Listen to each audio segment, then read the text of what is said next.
सर्व पत्रकार बांधवांचे देखील इथं स्वागत आहे। आज पदभार स्वीकारण्याचा पहिला दिवस। निश्चितपणाने येणाऱ्या काळामध्ये शहराच्या समोर जेवढ्याही काही असंख्य समस्या आहेत, अडचणी आहेत, ते सोडवण्यासाठी आम्ही सर्वजण कटिबद्ध आहोत।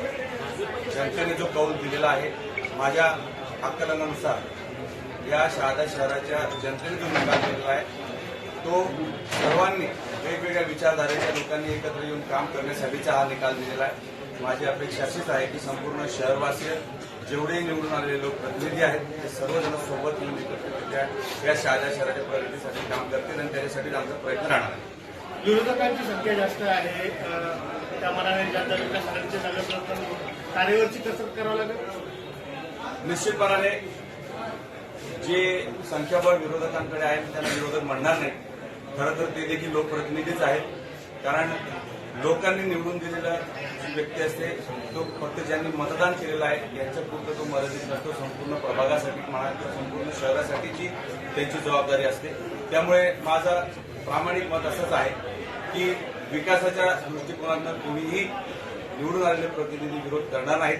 जे काही मतभेद असतील ते कालांतराने हळूहळू, कारण की प्रत्येकजण आपापल्या प्रभागाच्या विकासासाठीच आपल्या समस्या मांडणार आहे। त्यामुळे त्याच्यामध्ये वेगळं काही समजण्याचं कारण नाही। मागच्या काळात पंचवार्षिकमध्ये म्हणजे 2016 ते 21 ची जी आमची बॉडी होती त्याच्यामध्ये संख्याबळ काही प्रमाणामध्ये असंच होतं, परंतु समन्वयाची भूमिका सर्वांनीच घेतली होती। त्याच्यामध्ये प्रामुख्याने मकरंदभाई यांनी देखील गटनेता म्हणून अतिशय समन्वयकाची भूमिका घेतली होती। नगरपालिकेच्या निवडणुकीमध्ये आरोप प्रत्यारोप झाले, मतभेद झाले, परंतु सर्वजण अतिशय जबाबदार लोक आहेत। अतिशय आपल्याला जी लोकांनी जबाबदारी सोपवली त्याची जाणीव असलेले लोक आहेत। त्यामुळे यावेळेस देखील सर्वजण सहकार्याने समजदारीने शहराच्या विकासामध्ये आपापलं योगदान देतील असा माझा ठाम विश्वास आहे।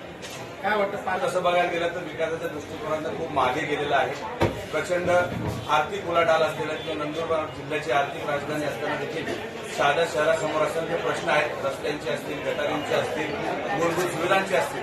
त्यामुळे या सर्वांवर निश्चितपणाने आम्हाला काम करावं लागणार आहे। सगळ्यात महत्वाची गोष्ट म्हणजे शहराची किंवा शहादा नगरपालिकेची आर्थिक परिस्थिती सध्या अतिशय बिकट अवस्थेतली आहे।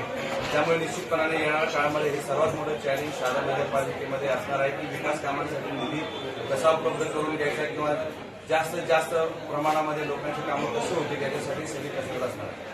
विकास आघाडी खरं बघायला गेलं तर सर्वच राजकीय विचारधारेच्या लोकांचे म्हणा किंवा वेगवेगळ्या मतांच्या लोकांचा आवाज म्हणून एकत्र आणलेला हा प्रयोग होता।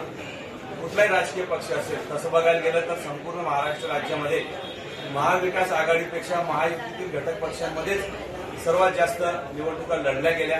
त्यामुळे तसं बघायला गेलं तर मुख्यमंत्री जरी भारतीय जनता पक्षाचे असले तरी नगरविकास खातं हे शिवसेनेकडे आहे, अर्थ खाते राष्ट्रवादी पक्षाकडे आहे, आदरणीय अजितदादांकडे। त्यामुळे या सर्वांशी समन्वय साधूनच शहराचा विकास करावा लागणार आहे। त्यामुळे सत्तेमध्ये जरी पक्ष जनता विकास आघाडी अपक्ष म्हणून पॅनल जरी असलं तरी सत्तेतील सर्व लोकांशी अतिशय चांगले जिव्हाळ्याचे संबंध असल्यामुळे विकास करण्यासाठी निधी आणण्यासाठी कुठलीही अडचण येणार नाही असं माझा ठाम विश्वास आहे। सर्वप्रथम यामध्ये महत्वाचा विषय असाच आहे की विकासाच्या दृष्टिकोनातून सगळेजण काम करणार आहेत, परंतु भारतीय जनता पक्षाची 20 नगरसेवक निवडून आलेले आहेत, बहुमत त्यांच्याकडे आहे। त्यामुळे ज्या समित्या असतील यांचं सगळं गठन झाल्यानंतर सर्वांमध्ये समन्वय घडवून आणणं हा पहिला आमच्या समोर विषय असणार आहे। एकदा समन्वय झाला की मग कुठल्याही प्रकारचा विकास करण्यासाठी किंवा निधी आणण्यासाठी अडचण येत नाही, ठराव करण्यासाठी अडचण येत नाही असं माझं मत आहे। सगळे जेवढेही लोक निवडून आले अतिशय जबाबदार लोक आहेत, जनतेच्या प्रश्नांची जाणीव आहे। त्यामुळे जेही लोक आपापल्या संविधानाची समित्या या सगळ्या विरोधी गटाकडे असणार आहेत, त्यामुळे त्यांची देखील जबाबदारी तेवढीच असणार आहे। त्यामुळे सगळेजण खेळमेळीच्या वातावरणात सोबत काम करतील असा माझा ठाम विश्वास आहे।